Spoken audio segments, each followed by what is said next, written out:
PTV, Telebisyon ng Bayan. Sa iba pang balita, kasabay ng pagunita ng 21st Philippine National Autism Consciousness Week ay nagsagawa ng isang Angels Walk sa isang mall sa Pasay City. Layo nitong itaguyod ang pagtanggap sa mga persons with autisms o PWA sa ating lipunan, lalo na sa workforce.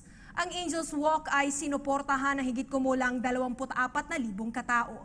Sa pinakahuling datos, tinatayang nasa 1.2 milyon na Pilipino ang may autism, kung saan 10% lamang sa kanila ang diagnosed, habang 5% lamang sa kanila ang nakakatanggap ng kinakailangang intervention.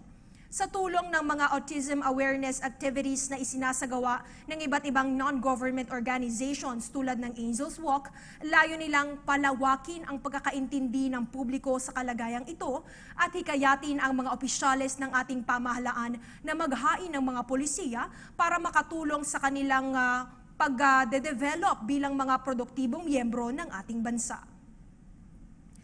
At yan na muna ang ating mga nakalap na balita sa mga oras na ito.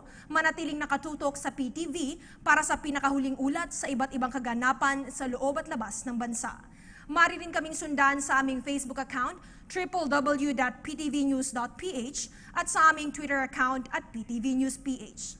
Para sa PTV Newsbreak, Joy Gumatay.